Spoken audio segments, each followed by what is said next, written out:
edhe kishte qenë më mirë, edhe policia nuk ishin rreziku kaq shumë në komunikacion. Kum pas raste që nga rruga tjetër kanë dalë në rrugën tjetër edhe e kanë dalë.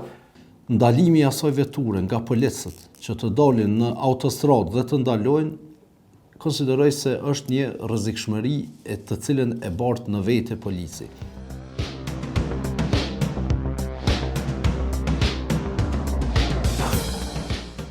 Në vazhdimsi, policia e Kosovës ka pasur probleme me kushte, apo të them më mirë që gjithmonë është munduar të i përmirësoj kushtet, sepse kushtet kanë qenë jo mjaft të mira, si pajisja me vetura apo me uniforme dhe me sigurim shëndetësore, cila ka qenë kruciale në punën e policisë, e cila vetë se e mendoj që është dashur të përfundoj në një periudhë shumë më herët. Ende mbretërojnë këto kushte, edhe ende ka kërkesa të ndryshme për përmirësimin e kushteve, e që mendoj që edhe disa nga kushtet të cilat vetë se mungojnë, afektojnë në kryerjen e detyrave policore.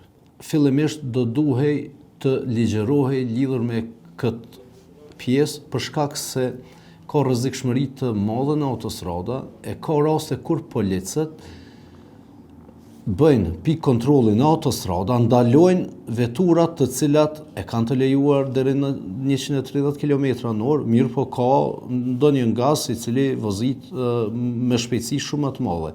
Atëherë, ndalimi i asaj veture nga policët që të dalin në autostradë dhe të ndalojnë, konsideroj se është një rrezikshmëri e të cilën e bart në vete polici. Nuk e di tani më a është një ligjerim rreth kësaj, por me pamjet që i shohim çdo ditë, mendoj që ajo nuk duhet të jetë. Për shkak se tani më kanë veturat inteligjente, kanë veturat e tjera që mund përmes veturës me veturë të ndalojnë, të shenjizojnë fillimisht, apo edhe në rastet kur dojnë që kanë ndonjë plan operativ të aprovuar fillimisht, me plan operativ për ndalimin e veturave apo kontrollin e veturave, gjithmonë duke u mbështetur në kodin e procedurës penale për kontrollet, atëherë duhet të vendosen shenjizimi shumë më larg, që ai shenjizim të e paraqet se diçka është duke ndodhur në rrugë, e që nga sësi duhet domosdoshmërisht të ngadalsojnë shpejtësinë. A ndodh kjo te nake, po që ka pikë kontrolli në autostrada me kona ashtu që tregojnë prej 130 që duhet me ra në afërsitë policit 20 km/h? Jo, fatkeqësisht nuk ka, edhe e konsideroj që është një rrezikim i zyrtarëve policor të cilët do dalin dhe bëjnë ndaljen e veturave në autostradë. Shikus të nderuar, atë që ka e thot zotri Shaljani është tentuar të sqarohet nga ekipi ynë me autoritetet menaxhuese të policisë. Kemi kërku intervistë me menaxhmentin, mirë po përgjigja ka qenë vetëm me shkrim, çka na kanë thonë. Policia e Kosovës në vazhdimsi është duke avancuar me pajisje teknologjike për mbikëqyrje dhe kontroll të trafikut, ku në vitet e fundit jemi furnizuar me pajisje inteligjente dhe radar mobil për kontroll të trafikut në autostrada dhe rrugë nacionale me qëllim të rritjes së sigurisë përveç zyrtarët policor, ashtu edhe për pjesëmarrësit në trafik. Në koordinim me institucione tjera relevante në nivel qendror dhe lokal, jemi duke u angazhuar në zgjerimin e kapaciteteve teknologjike për mbulim të mbikëqyrjes së trafikut përmes kamerave të sigurisë e në të ardhmen edhe vendosjen e radarëve statik në lokacionet e identifikuara me rrezikshmëri më të lartë në rrugët lokale, nacionale e autostrada. Në bazë ditore, zyrtar policor udhëzohen për mënyrën e kryerjes së detyrave dhe pajisjeve që duhet të kenë në dispozicion para se të angazhohen në terren varësisht nga kushtet dhe angazhimet specifike që kanë. Jemi pjesë e grupeve punuese në nivel qendror për plotësim ndryshimin dhe avancimin e bazës ligjore në fushën e trafikut me thekse veçantë në avancimin dhe përdorimin e pajisjeve teknologjike për një siguri më të madhe për të gjithë pjesëmarrësit në trafik.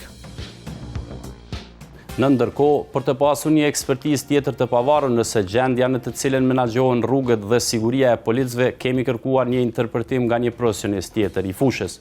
Jetullah Aliu deri në vitin 2024 kishte pozicion të lartë në Inspektoratin Policor të Kosovës. Ai madje në një kohë ishte shef i hetimeve në këtë inspektorat. dhe ka një përvojë edhe në punën e policisë së Kosovës. Aliu po tetson qartë që ajo që ka ndodhur në rrugët e vendit nuk është siguri për policët.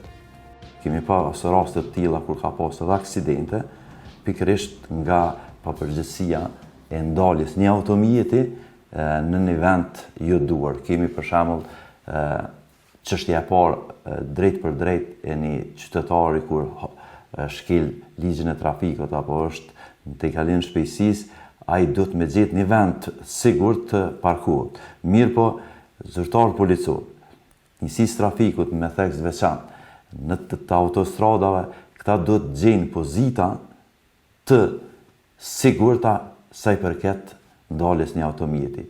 Nuk ka rëndësi shumë të madhe që ajo njësi ta ndalë ato automjet. Ka mekanizma, ka metoda apo veprime tjera. Përshta i kanë radiolidhet, përshta i kanë komunikimet që drejt për drejt me kontaktu një njësi tjetër, për arsye sepse mund vjen edhe deri tek aksidenti. Çështja e parë që duhet me bë qoftë autostradës, qoftë zyrtarë tjerë është parandalimi apo reagimi tyne për mos me ardhur deri te një veprim. Po nuk nuk pajtuna me veprimin edhe mënyrën. Kum pas raste që nga rruga tjetër kanë dalë në rrugën tjetër edhe e kanë dalë që nuk ka nevojë sepse vetveten e rrezikojnë, pastaj mundon me rreziku edhe ndonjë ngas tjetër të automjetit ose ndonjë qytetar tjetër. Sa kanë qenë pjesë e inspektoratit policor, një numër shumë i madh i ankesa pikërisht janë ardhur për shkak që si janë pajtu me shqiptimin e etiketës. Caktimi, vendosja e këtyne radareve, këtyne pikave, pa prezencën e policisë, definitivisht e kanë efektin e vetë. E kemi rastin për shembull tash në këtë vit, në fillim të këtij viti, e kemi pas njoftimin që janë vendosur në për disa pika kryesore në Prishtinë, ka pas efektin vetë parandalus. Kujdes, sepse këtu mundet me qenë një kamerë dhe mund të vjen deri te një gjobë ose një kundërvaj. Një polic ka vdekur në muajin qershor në pikën kufitare të Vërmicës pasi u shtyp nga një makinë. Në të dhënat publike janë disa raste të tjera ku policët janë lënduar nga makinat në lëvizje të cilat nuk i respektojnë rregullat. Ekspertë e fushës së sigurisë së punës së policisë potencojnë se një pjesë e këtyre aksidenteve vijnë në mungesë të pajisjeve për operativet e policisë. Mungesat të kushteve të punës, e të cilat mund të ndikojnë direkt në punën efektive policore, i përmend edhe Jetullah Aliu, ish-zyrtari policor dhe ish-zyrtari i Inspektoratit Policor të Kosovës. Policia e Kosovës ende është pa sigurim shëndetësor. Policia e Kosovës është me një pensionim ende të moshës 65 sikur çdo qytetar tjetër. Është në procedurë ligji për pensionimin e policisë Kosovës, që definitivisht është i domosdoshëm për shkak se këta kanë specifika dhe këta kanë autorizime policore, të cilat janë definitivisht ndjeshme dhe kërkojnë vëmendje te çdo rast, qoftë para hetimor ose para penal ose edhe hetimor, që vazhdimisht ju kërkohet t'jenë vigjilent dhe t'jenë profesional. Prandaj është edhe i domosdoshëm edhe ligji për pensionin e policisë, po edhe këta kënë sigurim. Asa kam në informacione, është një numër shumë i madh që trajtohen nga smundjet e ndryshme, të cilët definitivisht kanë të lashe shëndetësore, prandaj edhe statusi tyne duhet rregullohet dhe zgjidhet një problem një herë për gjithmonë sa i përket policisë. Për shembull, në kohën kur kam vepruar qofsi në bikëqyrë, qofsi një pozitë tjetër në inspektoratin policor, kemi pas ankesa të ndryshme pikërisht për shembull edhe për tejkalim të afateve disa produkte, siç është për shembull sprej ose ndonjë element që siç dashur ndodh, mirë po sa i përket veshmbathjeve, veshjeve, vlerësoj që këta duhet të përkrahen, sidomos ato veshmbathjeve të kthehen në interes qytetarëve, sepse ata i përdorin dhe i kanë mundësit për veti dhe për mbrojtjen e qytetarëve. Fatkeqësisht, vështirësi vazhdimisht kanë pasur në këto institucione të sigurisë. Me theks të veçantë e vlerësoj për shembull tek Policia e Kosovës si një institucion, si një agjenci e pavarur që ka mandat autorizime policore me ligj të policisë dhe me kodin e procedurës penale dhe kodin penal, krejt këto vinë se rezultat që ata zyrtarë policorë do të mbështeten dhe do të përkrahen nga institucione tjera cilat kanë për mandat për mi mbrojt dhe për mi përkrah këtë institucion. Theksoj me një rëndësi të veçantë, policia e Kosovës vazhdimisht ka pas probleme apo vështërsi sa i përket pajisjeve, sa i përket sot edhe kësaj dite kur përfaqësoj ndonjë palë, kemi të lasha në për stacione policore, qoftë për një printer, qoftë për një pajisje shumë thjesht, e që vesa edhe për shkak të përvojës, ka njerë kemi edhe ankesat zyrtarëve policorë që pikërisht ju mungojnë edhe sendet elementare.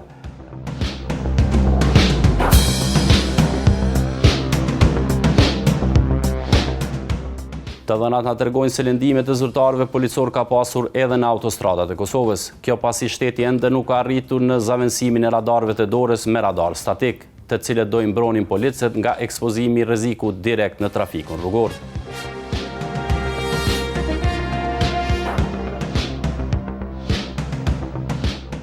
Nuk e di qysh kanë me qenë në të ardhmen, por në praktikat e vendeve të rajonit kanë vendosur shumë radar statik, ku polici nuk ka nevojë që të është afër radarit, ndërsa radari statik e kryen krejt punën e vet, edhe shënimet shkojnë në mënyrë elektronike në policinë e Kosovës, ku shqiptohen edhe gjobat.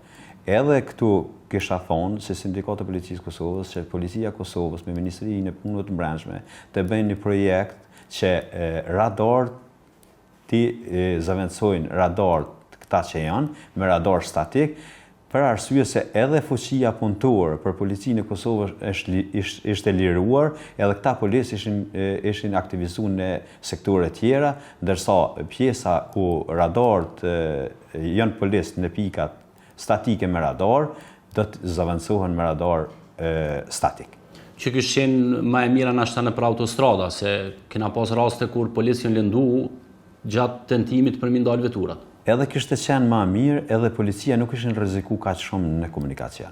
Domethënë gjatë ndaljes të veturave nuk ishin rreziku, po edhe kishte qenë ma efikase edhe ma mirë. Sa i përket vitit 2024, 2025 dhe pjesa e vitit 2026, në policinë e Kosovës kemi pasur 390 lëndime detyrë. Është shqetësuese, por nuk kanë ardhur vetëm prej komunikacionit, por kanë ardhur prej rasteve të ndryshme, sepse ne kemi lëndime edhe gjatë aksioneve të ndryshme, ku mund të na lëndu polici. Po më shqetësuese është sepse këta policë nuk kanë ndonjë ligj ose rregulluar që i kompenzon këta për këto lëndime, përveç se shërimit që e kemi drejtorinë e shërbimeve shëndetësore, që merret domethënë me pjesën e pagesës së barnave të tyre ose ekzaminime mjekësore të ndryshme. Do të thotë nuk kanë ndonjë dëmsh problem. Ndërsa është edhe më shqetësuese vdekja e policëve gjatë detyrës. 55 policëve, domethënë gjatë këtyre viteve 2024, 2025 dhe pjesën e parë 2026 i kemi 55 policë që kanë vdekur gjatë detyrës. Sepse ne kemi 2 vdekje gjatë detyrës dhe gjatë kryerjes detyrës. Vdekjet gjatë kryerjes detyrës e kemi pasur 2. Kemi pasur rështerin, Afrim Bonjokun, edhe policin që ka vdekur kohën e fundit ose tash fundit në pikën kufitare. Edhe vdekjet në detyrë janë mjaft shqetësuese, sepse edhe vdekjet në detyrë vijnë nga puna, ose nga sepse puna në policinë e Kosovës është sfidë, është punë që të harxhon si njeri.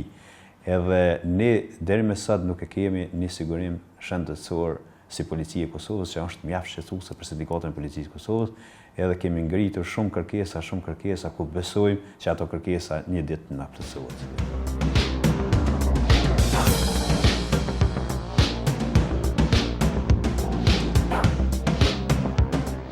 Pajisjet elektronike të cilat kërkojnë investime janë prioritet sipas policisë, mirë po nga ekspertët konstatohen edhe shkelje të rregullave primare gjatë operimit në trafik. Mungesa e shenjave vezulluese në uniformat e policisë po shihet si mungesë sipas avokatit Shaljani.